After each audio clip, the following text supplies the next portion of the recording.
A history of body swap films, from Vice Versa to Freaky. Look at me!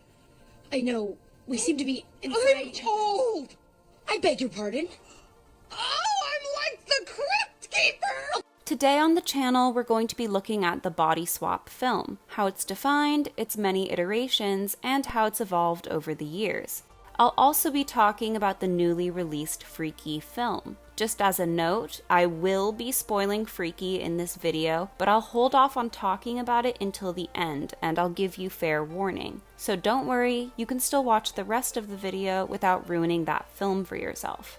By their most literal definition, the body swap trope in film is two people switching bodies, usually through magic. It worked! What worked? You did this? I made a wish when I saw a shooting star. You made a wish to be me?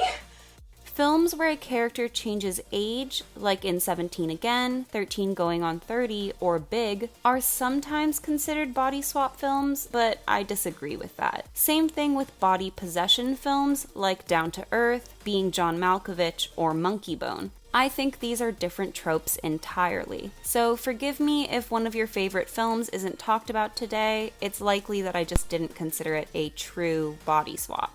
While the body swap trope itself has been used in literature as far back as the 1800s, many attribute the increased popularity and interest in it to the 1976 film Freaky Friday, starring Barbara Harris and Jodie Foster. The film, which is based off of the 1972 book of the same name, follows the on-the-rocks relationship of a mother-daughter duo. They wind up swapping bodies and come to learn what life is really like for the other, growing closer as a result. A recurring theme in most body swap films. Ah! You're ruining my life! Over the years, Freaky Friday has been adapted a total of 4 times. First in 1976, then 1995, again in 2003, my personal favorite iteration, and most recently in 2018. Following the massive critical and commercial success of the 1976 Freaky Friday film, movie studios spent the next decade churning out body swap film after body swap film, with Like Father Like Son, 18 Again, Vice Versa, and Dream a Little Dream all being released between 1984 and 1989. Unlike Freaky Friday, each of these films focused on a male pairing, either the relationship between father and son or between friends. And we wouldn't see another female-driven body swap film again until 1996's Wish Upon a Star. It wasn't until the 90s, when comedies had a massive spike in popularity, that we began seeing body swaps of opposite genders more regularly. With Dating the Enemy in 1996, The Hot Chick in 2002, and It's a Boy-Girl Thing in 2006. Because these films featured swaps of opposite genders, romance was often a major plot point, combined with general humorous confusion over what to do with specific body parts. Oh my god, I have tits! 2 tits! I guess it's a regular number of tits, but for a guy, what's going on here? Oh my god, it's gone! It's gone! I woke up this morning like this!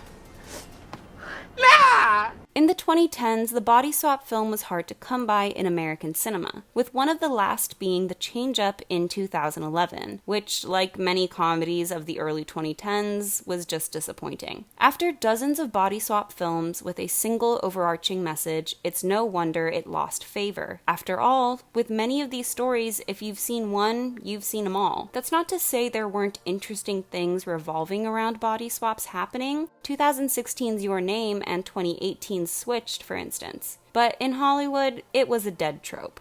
Until Freaky, that is. Directed by Christopher Landon of Happy Death Day fame and starring Katherine Newton and Vince Vaughn in the body swap roles, the film was actually released in theaters back in November. But I was waiting until it came out for streaming to review it, not just because I'm not risking getting COVID to watch a movie, but also because I wanted more of you to be able to have the opportunity to watch it before this video came out. So here's a big ol' spoiler warning for those of you who haven't gotten around to watching it yet. I'm personally not a die-hard horror fan. Honestly, most of my knowledge of that genre is heavily influenced by Chelsea and James over at Dead Meat. So I'm not going to be judging this film on whether or not it's a good horror movie, just if it's a good movie, period. Allow me to summarize everything that happens in Freaky first. The film begins with a group of teens hanging out together, telling an assortment of scary stories, including one about a serial killer called the Blissfield Butcher. They write it off as a tall tale designed to warn kids about the dangers of premarital sex. All the Blissfield Butcher stories are centered around homecoming, and a new legend pops up every year during homecoming week to warn Blissfield's teenagers of the dangers of underage debauchery.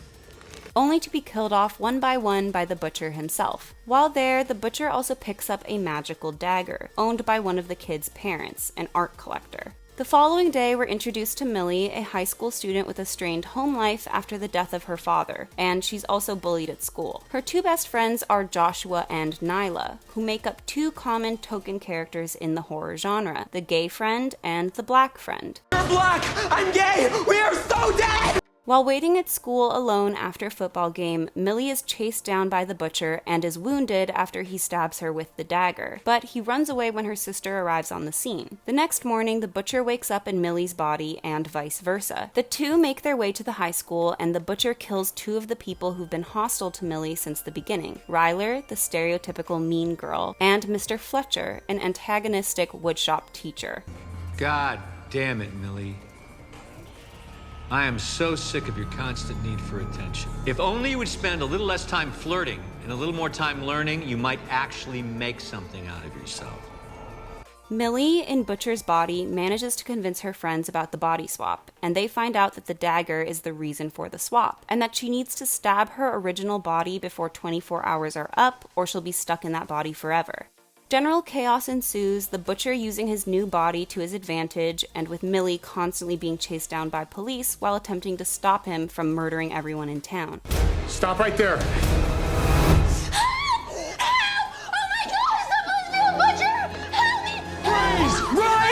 Eventually, they're able to capture Butcher, informing Millie's crush of the situation at the same time. The foursome split up in order to get their hands on the dagger, but of course, Butcher escapes. They all head to the homecoming dance, where Butcher proceeds to murder a bunch of rapey high school boys. Millie and Butcher fight, with Millie eventually being able to stab him and get her body back. The police shoot down the Butcher, now back in his original body, and take him away in an ambulance. Millie goes home for the evening, and it's revealed that the Butcher didn't die and is now back to finish the job. With the help of her mother and sister, they're able to kill him once and for all. The end. Right off the bat, you can tell that the people making this film love and respect the slasher genre, with the opening segment referencing not only Friday the 13th, but also Sorority Row with a death by wine bottle, and having a lead female character die in a very similar way as Drew Barrymore in Scream, which was also famously parodied in Scary Movie. This film follows in the vein of self-referential horror of years past.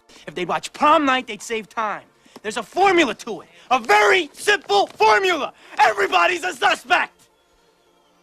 Starting back in 1996 with Scream, and continuing with other films like I Know What You Did Last Summer in 1997, and The Final Girls in 2015. Characters in these films are aware that horror movies exist, often pointing out similarities in their circumstances, and there's usually a pretty comedic tone to the whole film.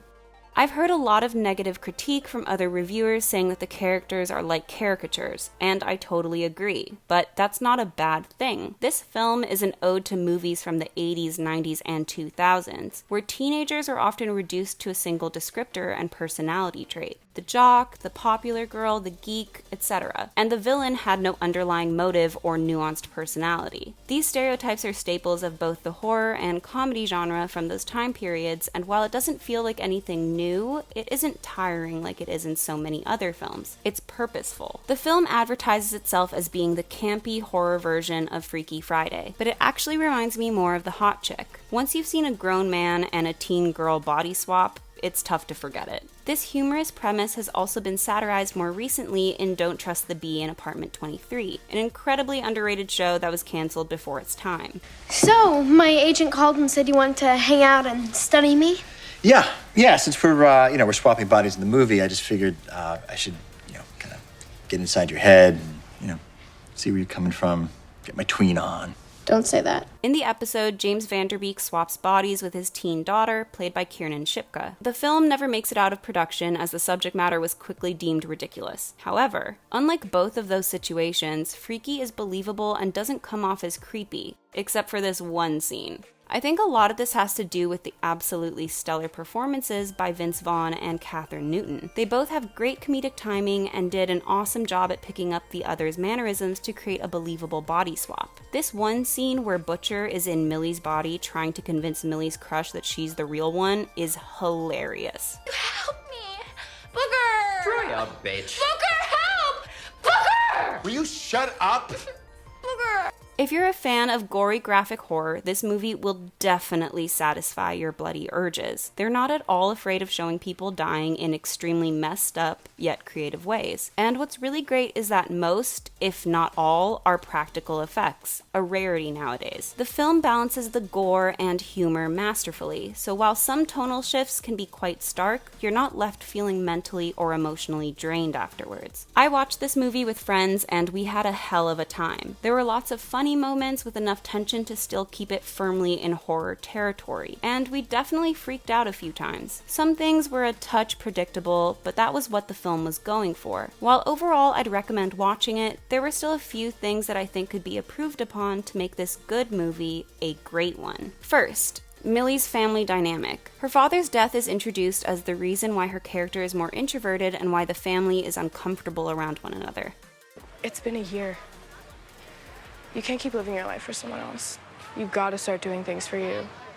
I don't want you to wake up one morning and realize your whole life passed you by because you were busy being everything to everyone but you. It's implied that he is what kept them together, but even that doesn't explain how bizarrely awkward everyone is around each other. It's to an unnatural degree, honestly. We're shown that the mother has developed some sort of drinking problem and that she's struggling to understand and deal with her two daughters. Unfortunately, instead of feeling sympathy for her situation, you just wind up disliking her. Not only does the mom forget to pick Millie up from school, the reason she's able to get stabbed in the first place, but after having a heart-to-heart with Millie in Butcher's body, she proceeds to ask him out on a date, which is just weird. And the scene itself feels shoehorned in there, barely making sense in the context of the film. I feel like I would have preferred a storyline where both the mother and father had died, perhaps in a car accident. It's a solid explanation as to why Millie is so hesitant to go somewhere else for college, as she's all her sister has left. And did create an interesting story arc for the older sister character, who would be forced to become a parent. Yes, that's basically the plot of Lilo and Stitch, but sisterly love is always a beautiful thing to see. And this is just a nitpick, but I absolutely hate the master plan the characters come up with. When Butcher is captured, they decide to split up, leaving Joshua at home to watch him, while Nyla, Booker, and Millie go to the police station to find the dagger. This creates a domino effect of problems and simply makes no sense. These characters should be smarter than this. They should have had Booker and Millie stay at the house to watch Butcher. Not only would it make sense as they're the two most athletic characters who'd have the highest chance of actually preventing Butcher from leaving, but also because all the same story beats could still happen. Millie and Booker could bond and grow closer, but with the added interaction of Butcher not only reacting to them with contempt, but eventually escaping. Then you could have Nyla and Joshua as a legendary duo getting the knife and tricking Millie's sister. Then you could have them all try to chase down Butcher as he escapes. I think it's a lot cleaner this way. As someone who is LGBTQ, I do appreciate the inclusion of a queer character who doesn't die by the end of the film, but I have to be honest, some of the personification feels not just stereotypical and dated, but downright toxic. I understand that screenwriter Michael Kennedy is in fact queer, so I'm sure that no harm was meant, but I'd hate for someone to see this scene and be negatively influenced by it. I'm in it for the drunk straight boys who will suddenly realize they're fluid. That sounds kind of rapey. Good. Have you seen what's on the menu in this town?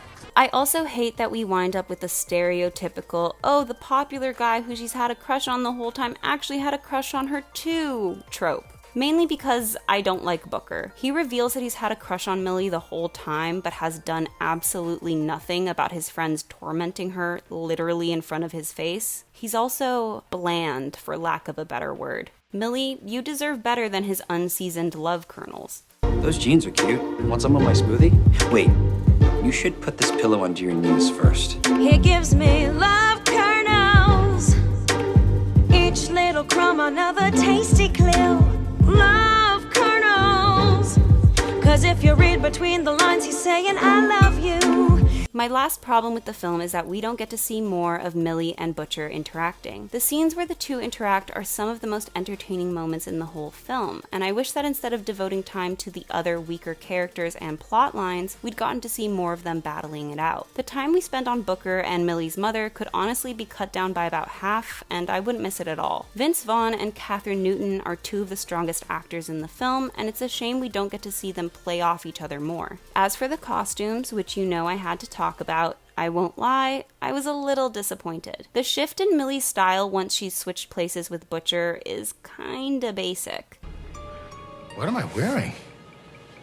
But I do think that's the point. A red moto jacket, skinny jeans, and heeled combat boots is exactly what a 50-year-old man would think an edgy teen outfit is, even if anyone with some fashion knowledge would date the ensemble back to the mid-2010s. Considering my personal frame of reference for body swap films is Freaky Friday, The Hot Chick, and Scream, I have to admit the lack of individuality and creativity in the side characters' outfits is a little disappointing. In Scream, Sidney Prescott's wardrobe is a reflection of her more conservative and introverted personality, while Tatum's more spunky and outspoken nature and Gail's more pompous and headstrong character are extended to their wardrobes. Whereas with these characters, they all just look vaguely trendy. Even Millie, who is supposed to be some kind of outcast. There's a moment where her character walks into school and everyone acts astounded at how different she looks, but the only difference is that she's tied her hair up, put on some red lipstick, and is wearing something a bit more edgy. You could make the case that it's the newfound confidence they're reacting to, but I don't think these boys are looking at anything except her appearance. Since Kathryn Newton is already gorgeous to begin with, it wound up making me think of not another teen movie.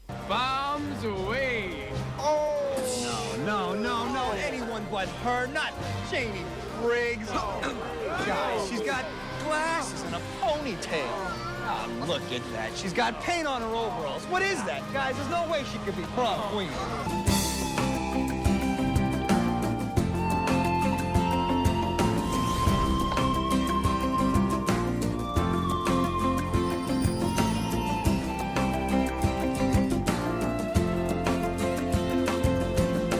That's it. I did it. I'm a miracle worker. Overall, I think that Freaky is a fun film that utilized the body swap trope in a creative way, making it more than just a gimmick. It's definitely on the gorier side, so if that's not for you, I think you're better off skipping the film, but if you love comedies and don't mind a bit of blood and guts, it's a must-watch. What's your favorite body swap film? I hope you enjoyed this video, and don't forget to like and subscribe. I'll see you soon. Bye!